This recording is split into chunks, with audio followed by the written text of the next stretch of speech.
প্রশ্ন করে গিয়েছিলাম, দর্শকদের উদ্দেশ্যে আরও একবার একটু বলি। স্বরাষ্ট্রমন্ত্রীর বক্তব্য হচ্ছে সরকারের 6 মাসে আইনশৃঙ্খলা পরিস্থিতির দৃশ্যমান উন্নতি হয়েছে এবং অনেকগুলো রেফারেন্স এসেছে। কারণ স্বরাষ্ট্রমন্ত্রী দায়িত্ব নিয়ে বলেছিলেন মবের উপরে জিরো টলারেন্স, মব থামানো গেছে এটা বলা হচ্ছে, যেটা একটু আগে গোলাম মুর্তজাও বললেন। পুলিশের যে নিষ্ক্রিয়তার কথা আমরা শুনছিলাম, শুধুমাত্র পোশাকটাই বদলেছিল, এখন আমরা দেখলাম তারা কাজেও ফিরেছে। ক্যাম্পাসে কিছু সহিংসতার খবর আমরা পাচ্ছি, অপতথ্য একটা বড় ঝামেলা তৈরি করছে, যেটা নিয়ে সরকারও এখন সোচ্চার হচ্ছে। আপনার কি মনে হচ্ছে, মানে সরকার কি আইন শৃঙ্খলা পরিস্থিতি উন্নতি করতে পেরেছে? আপনি সমর্থন জানাচ্ছেন স্বরাষ্ট্রমন্ত্রীর বক্তব্যে, নাকি কি বলবেন? দেখেন, স্বরাষ্ট্রমন্ত্রী তো আসলে অনেক কিছুই বলেন আর কি। উনি উনি আবার অনেক রিপোর্টও ইগনোর করেন। ধরেন টিআইবির মতো রিপোর্টও উনি আসলে গুরুত্ব দিতে চান না, কিন্তু আমরা তো আসলে দেখছি যে আইন শৃঙ্খলা পরিস্থিতির কি ভয়ঙ্কর অবস্থা। তো আমি যদি প্রথম 3 মাসের কথা বলি, 6 মাসের কথা তো আপনি বলছেন, প্রথম 3 মাসেই যদি মানে বিএনপির মধ্যেই যদি অন্তকন্দলের কথা বলি, সেখানেই তো আসলে 35 জনের মানে আমরা হতাহতের ঘটনা এবং মৃত্যুর ঘটনা দেখেছি, এবং আমি হতাহতের ঘটনা কিন্তু আরো বেশি সেখানে। তো এইখানে আমি জানি না আসলে যে উনি আসলে কোন রেফারেন্স থেকে এই কথাগুলো বলেন, যেহেতু উনার উনার মানে ট্রান্সপারেন্সি ইন্টারন্যাশনালের মতো রেফারেন্স উনি রেফারেন্স হিসেবে ধরেন না। তো আমি জানি না, ওনার রেফারেন্স হয়তো সংবিধানের কোনো একটা ধারায় আছে। তো যাই হোক, এখন বিষয়টা হলো যে মানে এই আইন শৃঙ্খলার পরিস্থিতির যখন এই অবস্থা, যখন আমরা দেখছি যে আসলে এই চুরি ছিনতাই এই জায়গাগুলো ঠিক হয় নাই, সাধারণ মানুষের আসলে ঠিকঠাক আসলে তারা মানে জননিরাপত্তার জায়গাটাতে অনেকখানি খামতি আছে। এবং আরেকটা ব্যাপার, মবের কথা বলি, দেখেন আমরা কিন্তু এই সরকারের 6 মাসের পর্যালোচনা করছি না, 180 দিনের।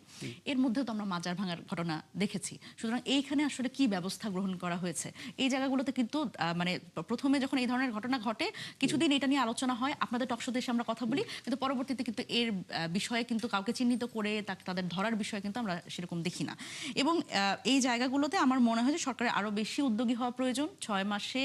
এবং শুধুমাত্র পোশাক পাল্টে বা নাম পাল্টেই কিন্তু আসলে এই যে বাহিনীগুলো সেগুলো কিন্তু আসলে প্রত্যাশার কথা বলছি, কিন্তু আমি জানতে চাইছি যে পারফরমেন্সে আপনি মানে স্বরাষ্ট্রমন্ত্রীর বক্তব্যের সাথে একমত হবেন কিনা? না, অবশ্যই একমত না।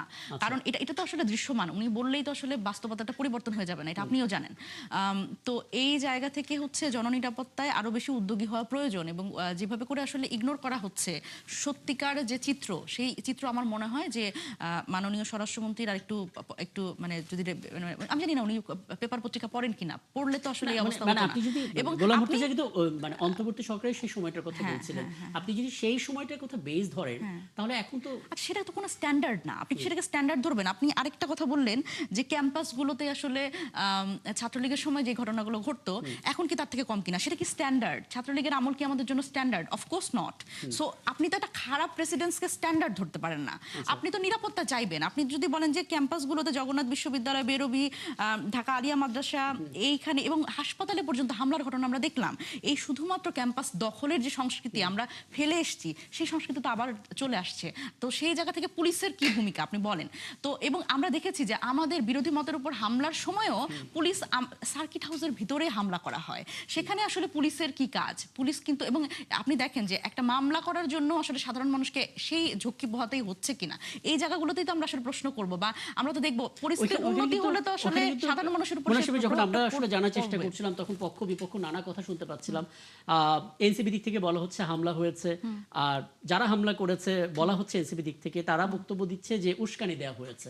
হ্যাঁ, এটা ঠিক, উস্কানি বিপরীতে হামলা কখনো কাম্য না, কিন্তু আপনি তো বাংলাদেশের প্রান্তিক অঞ্চলের রাজনীতির ছবিটা জানেন যে সেখানে এখনো অতটা পরিচ্ছন্ন হয়ে ওঠেনি, এখনো তাদের মধ্যে সেই পরিস্থিতি তৈরি হওয়ার প্রবণতা রয়েছে। আচ্ছা, আপনার কি মনে হয় যারা হামলা করেছে মানে শুধুমাত্র আপনি ওই স্থানীয় তৃণমূল পর্যায়ের রাজনৈতিক সংস্কৃতির কথা বলবেন, নাকি ধরেন আপনি ধরেন একটা দলের বা একটা ছাত্র সংগঠনের প্রতিনিধি একজন, আপনি হামলা করবেন কখন? এবং হামলা করে আবার আমরা এতদিন ধরে দেখেছি যে হামলা করে সেটা অস্বীকার করার একটা রাজনীতি, কিন্তু আপনি দেখবেন this is for the very first time যারা হামলা করছে তারা সুন্দর করে সেই ভিডিওগুলো করে সামাজিক যোগাযোগ মাধ্যমে একটা আস্ফালন করছে।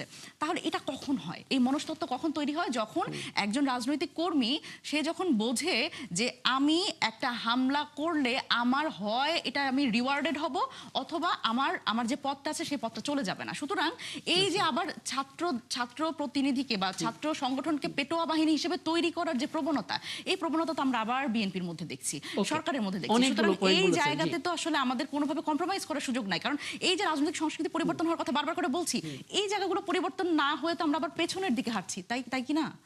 একদম পরিষ্কার। ডাক্তার সানসিলা, আমি আর রিপিট করলাম না মনীষা আমিনের কথা, এগুলোর পরও আপনি বলবেন কিনা যে হ্যাঁ আমরা দৃশ্যমান উন্নতি করেছি গেল 180 দিনে?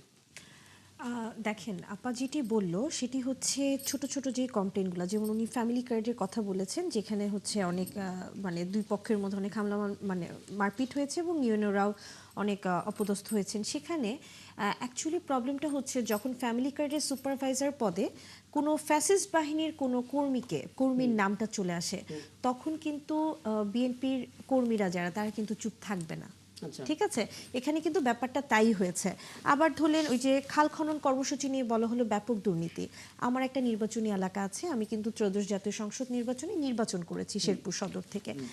আজকে নিউজ, আমার খাল খনন কর্মসূচির কাজ সম্পূর্ণ হওয়ার পর 68 লক্ষ টাকা সরকারি কোষাগারে ব্যাক করেছে। আচ্ছা। ঠিক আছে, তো ভালো ভালো কাজ তো আমি আমার চোখে দেখছি, আমার নির্বাচনী এলাকায় দেখছি হচ্ছে, কিন্তু কিছু কিছু একটা এত বড় একটা দেশে কিছু কিছু ক্রাইম, কিছু কিছু মব, এটা ছোট ছোট জিনিস হবে, এটা নিয়ে হচ্ছে এত বেশি হাইলাইট করার মতন আমি মনে করছি কিছু না। আরেকটা জিনিস, বিএনপিকে যেভাবে বলা হচ্ছে যে পুরনো সরকারের মতন তারা হচ্ছে তাদের কর্মীরা এক্সটেন্সিভ ওয়েতে কাজ করছে। বিএনপির কর্মীরা দীর্ঘ 17 বছর কাজ করেছে, জেল জুলুম খেটেছে, মার খেয়েছে, তারা মাঠে ছিল, ঘাটে ছিল, আন্দোলন করেছে, পাট খেতে ঘুমিয়েছে। তারা শুধু আমরা যদি শুধু বিএনপির মধ্যেও থাকি, তাও তো মনে সাবিনা একটা রেফারেন্স দিলেন যে অন্তঃকোণ দলেই তো 35 জন মারা গেছেন, সেটাও তো একটা ম্যাসাকার হয়েছে, যেটা আমরা এখন অন্তর্কন্দল তো এটা তো একটা পরিবারের মধ্যেও হয়, হয় না? একটা পরিবারে হয়, একটা সমাজে হয়, ক্রাইম তো থাকবেই। সেটা একটা দলের মধ্যে হতে পারে না। একটা মা তার সন্তানকে মেরে ফেলছে, বাবা তার বাচ্চাকে মারছে, স্বামী স্ত্রীকে মেরে ফেলছে, এটা তো একটা বড় রাজনৈতিক দল, সেখানেও কিছু ক্রাইম থাকবে, এটাই স্বাভাবিক। আপনারা যদি এনসিপি কে দেখেন, সেখানেও দেখবেন অনেক গ্রুপিং আছে, অনেক ঝামেলা ঝুট ঝামেলা আছে, সেটা আওয়ামী লীগের সময় ছিল। হ্যাঁ, মৃত্যু তো এটা আল্লাহ, এখন মৃত্যু কারোরই কাম্য না, কিন্তু মৃত্যু হয়ে গেলে আপা সেটাকে আমাদের কারো হাতে আছে? হাতে আছে তো, আপনাদের তো নিয়ন্ত্রণ করতে হবে। নিয়ন্ত্রণ তো যখনই আমাদের দলের কোনো কর্মীরা কোনো রকমের ক্রাইম করে, সাথে সাথে কিন্তু দলীয়ভাবে তাদেরকে বহিষ্কার করা হয়, আমি আপনাকে পদচ্যুত করা হয়। ঠিক আছে, এবং আইন শৃঙ্খলা বাহিনীকেও একদম কঠোর নির্দেশনা দেওয়া আছে, যে ক্রাইম করবে সে কোনো দলের হোক না হোক সেটা দেখা বড় বিষয় না, তাকে আইনের আওতায় আনতে হবে, এবং সেটাই হচ্ছে। তো আমি একটু প্রশ্ন করবো আর কি, আপনি বলছেন যে প্রশ্ন করা যাবে। আচ্ছা, না দেখেন, প্রথমত আপনি যেটা বললেন যে সবাই ফ্যাসিস্ট, এখন আমি যদি আপনাকে বলি আপা, ধরেন এই ফ্যামিলি কার্ড নিয়ে যে ঘটনাগুলো ঘটেছে জামালপুরের সরিষাবাড়িতে, নোয়াখালীর বেগমগঞ্জে, তারপরে হলো নাটোরের লালপুরে, রাজশাহীর বাগমারাতে, আর গাইবান্ধার সুন্দরগঞ্জ ও সাদুল্লাপুরে, চাঁপাইনবাবগঞ্জের নাচলে, হ্যাঁ, এই প্রত্যেকটা জায়গায় কি ফ্যাসিবাদের দোসর বা ফ্যাসিস্টরা ঢুকে গেছে, এরকম ঘটনাগুলো ঘটছে? আরেক দ্বিতীয় প্রশ্ন হচ্ছে, দেখেন এই যে সাধারণ মানুষের ব্যবসা বাণিজ্য করে ছোট ছোট, মানে তাদের জীবিকার ক্ষেত্রে দেখা যায় যে চাঁদাবাজি যে বন্ধ হচ্ছে না। আমরা দেখলাম প্রথম আলো একটা সিরিজ রিপোর্ট করলো, চট্টগ্রামের রাউজান এবং রাঙ্গুনিয়াতে একেবারে বিএনপির নেতার শেল্টারে কিভাবে করে চাঁদাবাজিগুলো হচ্ছে, এটা তো একদম প্রকাশ্য, আমি বলছি না। তো এই বিষয়গুলো যদি একটু বলতেন। আচ্ছা, প্রথম কথা হচ্ছে যে যেটা বলছেন যে আমাদের ফ্যামিলি কার্ডের সুপারভাইজার নিয়োগের পদে, সেখানে আপনি ডেফিনেটলি আপনি রিপোর্ট নিয়ে বসেন, আপনি যেই যেই এলাকায় সমস্যা হচ্ছে তাদের নাম লিস্ট নিয়ে বসেন, আমি গ্যারান্টি দিয়ে বলছি সেখানে ফ্যাসিস্টের কোনো কর্মী ছিল। এতগুলো জায়গায় বাংলাদেশে কয়টা জেলা, তার মধ্যে মাত্র 4টা এলাকার নাম। কিন্তু বিএনপি বলা হলো যে ইউএনও কে মানে কোপানোর হুমকি দেওয়া হলো, মানে ইউএনও কে মানে বিএনপি নেতা কর্মীর দ্বারা, এবং একজন নারী ইউএনও কে তাকে হত্যার হুমকি দেওয়া হচ্ছে। তো এই জায়গাগুলোতে আপনার মনে হয় সব কি ফ্যাসিস্ট এরা ঢুকে গেছে? এখন আপনি যে কথাগুলো বলছেন, না, এটা তো এভিডেন্স বেসে আসতে হবে, রিপোর্ট আমি যেমন আমার এলাকার লিস্ট সহ বলে দিতে পারবো যে কে পেপার কোন পত্রিকা দলে একটু কে পড়ে না, আমি একটু উত্তরটা নিয়ে নিই। আপনি চাঁদাবাজির কথাটা যেটা বললেন, চাঁদাবাজির ব্যাপারটা যেটা, যত না চাঁদাবাজি হয়েছে তার থেকে বেশি হাইলাইট করা হয়েছিল বিগত 18 মাসে। আপনাদের দায়? হ্যাঁ, আপনার উত্তর দিবেন। বিগত 18 মাসে এটা এস্টাবলিশ করার চেষ্টা করা হয়েছিল একমাত্র বিএনপি চাঁদাবাজির দল, এবং এটা বট বাহিনী দিয়ে হোক, সোশ্যাল মিডিয়া হোক, যে কোনো ভাবে এস্টাবলিশ করেছে এক নেতা, নাম হয়েছে আরেক নেতার। প্রত্যেকটা এলাকা একইভাবে একটা হয়েছে। জাতীয় দৈনিকের এটা রিপোর্টও কি এটা কি ভুল? থামানো গেছে মানে আচ্ছা, বিএনপি এত বড় একটা রাজনৈতিক দল, জি। ইলেকশনের আগে এটা এত কেন হাইলাইট হলো? বিএনপির তো প্রত্যেকটা না, নেতা এখন গত সপ্তাহে রিপোর্টের কথা বলছি আমি। রাউজানে এবং রাঙ্গুনিয়াতে এই সিরিজ যে রিপোর্ট, চাঁদাবাজি রিপোর্ট করেছে, একেবারে বিশাল, আপনি পড়ে দেখতে পারেন। আচ্ছা, আমরা যেহেতু এই রিপোর্টটা আমাদের হাতে নেই, থাকলে নিশ্চয়ই আলাপ করতাম, কারণ আমার হাতে আরেকটা খবর আছে, সেটা হচ্ছে জাতিসংঘের নিরাপত্তা পরিষদ থেকে একটা রিপোর্ট বাংলাদেশে আল কায়দা নিয়ে। এটার আগে আমার একটু বক্তব্য ছিল। গোলাম মুর্তজা, 1 মিনিটের মধ্যে একটু বলবেন প্লিজ, কারণ একেবারে শেষের দিকে আর একটা টপিক বাকি আছে। জি জি, গোলাম মুর্তজা। এই যে আলোচনাটি এতক্ষণ ধরে শুনলাম, অভিযোগ, যে কথাগুলো শুনলাম, এগুলো বাংলাদেশের বাস্তবতা। এগুলোকে যদি আমরা কেউ পুরোপুরিভাবে অস্বীকার করি তাহলে সেটা সঠিক হবে না, 1 নাম্বার। জি। 2 নাম্বার হচ্ছে, আমরা যখন এখন আমরা আলোচনা করছি এমন একটি আদর্শিক সময়কে বিবেচনায় নিয়ে, যে সেই বিবেচনায় বাংলাদেশে কোনো চাঁদাবাজি থাকবে না, মাস্তানি থাকবে না, দখল থাকবে না। আমরা সবাই কি আসলে 5 আগস্টের পরে সেইভাবে পরিবর্তিত হয়ে গেছি? 5 আগস্টের পর থেকে আমরা কারা মব করেছি, আমরা কারা নিজেরা আইন হাতে তুলে নিয়ে কাজ করেছি, কারা আমরা পুলিশকে যে পরিমাণ সংগঠিত করতে দেয়া দরকার ছিল সেটা করতে দেই নাই। এই বিষয়গুলো যদি আমরা ভুলে গিয়ে পারস্পরিক এইরকম অভিযোগ করি, তাহলে ওই যে ন্যারেটিভ যারা তৈরি করেন, যারা 17 বছরের ইতিহাস ভুলিয়ে 5 আগস্টের পরের ইতিহাসটা সামনে আনতে চান, তাহলে সেরকম একটা অবস্থা তৈরি হবে। আমাদের সবারই আয়নার সামনে দাঁড়াতে হবে যে 5 আগস্টের পরে আসলে আমি কি করেছিলাম, আমার যে কাজ ছিল আমি কি সেই কাজ করেছিলাম। একদম আমি এই ভাবনাটা নিয়ে, হ্যাঁ, এই আলাপটা শেষ করে আমি একটা ছিলাম। বিরতিতে যাব। সবশেষ বিরতি, ফিরে এসে নিশ্চয়ই আবার কথা হবে। কথা বলতে দিতে হবে তো। জি।